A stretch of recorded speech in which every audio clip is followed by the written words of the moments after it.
लालच बुरी बला है। एक बार एक बूढ़ा आदमी 3 गठरी उठाकर पहाड़ की चोटी की ओर बढ़ रहा था। रास्ते में उसके पास से एक हष्ट-पुष्ट नौजवान निकला।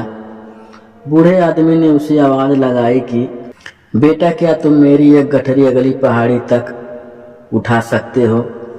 मैं इसके बदले इसमें रखी हुई 5 तांबे के सिक्के तुमको दूंगा।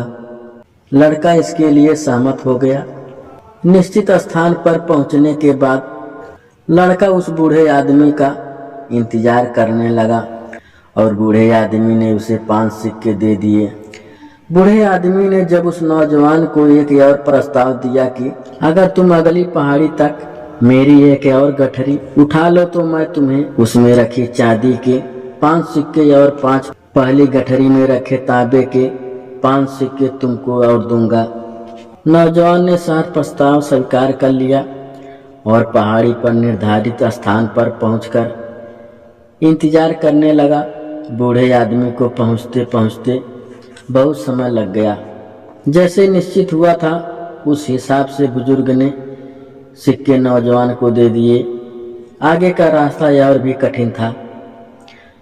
बुजुर्ग व्यक्ति बोला कि आगे पहाड़ी और भी दुर्गम है। अगर तुम मेरी तीसरी सोने के मोहरों की गठरी भी उठा लो तो मैं तुमको उसके बदले 5 तांबे की मोहरें, 5 चांदी की मोहरें और 5 सोने की मोहरें दूंगा। नौजवान ने खुशी खुशी हामी भर दी। निर्धारित पहाड़ी पर पहुंचने से पहले नौजवान के मन में लालच आ गया कि क्यों न मैं तीनों गठरी लेकर भाग जाऊं। गठरियों का मालिक तो कितना बुजुर्ग है, वह आसानी से मेरे तक नहीं पहुंच पाएगा। अपने मन में आए लालच की वजह से उसने रास्ता बदल लिया। कुछ आगे जाकर नौजवान के मन में सोने के सिक्के देखने की जिज्ञासा हुई। उसने जब गठरी खोली उसे देखकर दंग रह गया, क्योंकि सारे सिक्के नकली थे।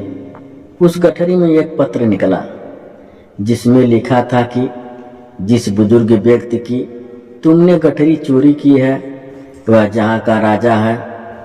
राजा जी भेष बदलकर अपने कोषागार के लिए ईमानदार सैनिकों के चयन कर रहे हैं। अगर तुम्हारे मन में लालच न आता तो सैनिक के रूप में आज तुम्हारी भर्ती पक्की थी, जिसके बदले तुमको रहने को घर और अच्छे वेतन मिलता। लेकिन अब तुमको कारावास होगा, क्योंकि तुम राजा का सामान चोरी करके भागे हो। यह मत सोचना कि तुम बच जाओगे, क्योंकि सैनिक लगातार तुम पर नजर रख रहे हैं। अब नौजवान अपना माथा पकड़कर बैठ गया। कुछ ही समय में राजा के सैनिकों आकर उसे पकड़ लिया। उसके लालच के कारण उसका भविष्य जो उज्जवल हो सकता था वह अंधकारमय हो चुका था। हमें ज्यादा के लालच में हमारे पास जो पहले से उपलब्ध है उसे नहीं खोना चाहिए।